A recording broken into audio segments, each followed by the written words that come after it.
dari pertanyaan tadi soal perintah jabatan, parameter apa yang dapat digunakan untuk menilai dan menguji bahwa pelaksanaan suatu perintah jabatan tersebut memang benar-benar dapat membebaskan si penerima perintah dari pertanggungjawaban pidana?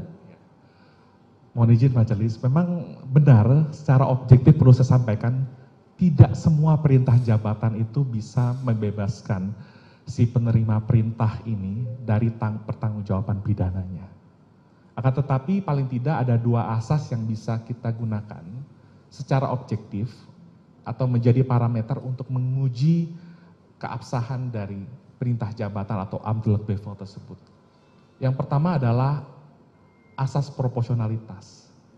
Proporsionalitas ini adalah berbicara mengenai bagaimana keadaan, bagaimana cara, bagaimana alat, sarana dan prasarana yang digunakan pada saat memberikan perintah dan pada saat perintah jabatan tersebut dilaksanakan. Dan yang kedua, terdapat asas subsidiaritas.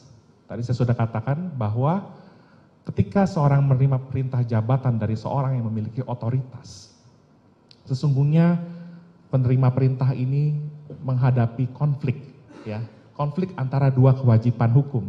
Di satu sisi dia menghindari kemungkinan dapat dipidana karena melakukan suatu perbuatan pidana, tapi di satu sisi dia harus ada ketaatan melaksanakan atau mentaati perintah tersebut. Nah, ketika diperhadapkan pada dua kewajiban ini, maka asas subsidiaritas akan menguji mana yang sebenarnya harus lebih dipilih oleh si penerima perintah. Dan pada umumnya, dari historical pembentukan pasal ini, umumnya orang akan lebih menaati perintah jabatan ketimbang menghindari kemungkinan dirinya dapat dipidana. Demikian.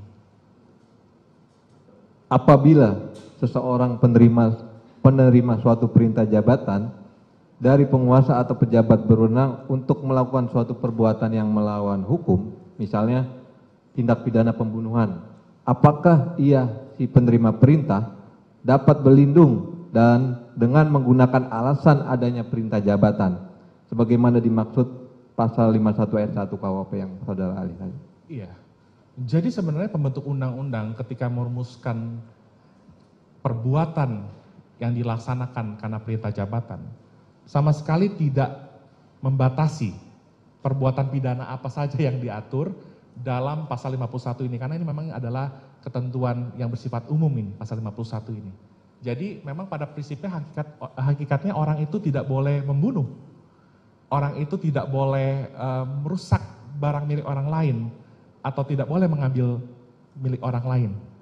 Tetapi karena perintah tersebut, elemen dari perbuatan melawan hukum itu dihapuskan. Nah, mengapa demikian? Karena memang ketika perintah jabatan ini diberikan, ada hubungan hukum publik yang terjalin di antara pemberi dan penerima perintah, atau public rhetoric for holding. Meskipun dalam perkembangannya bukan lagi hanya perintah, melainkan juga instruksi, dan hubungan antara yang diberi dan diberi perintah itu tidak harus berstatus pegawai negeri, gitu ya, ada hierarki seperti itu. Yang penting ada otoritas publik ya dari seorang penguasa atau pejabat yang berwenang tersebut.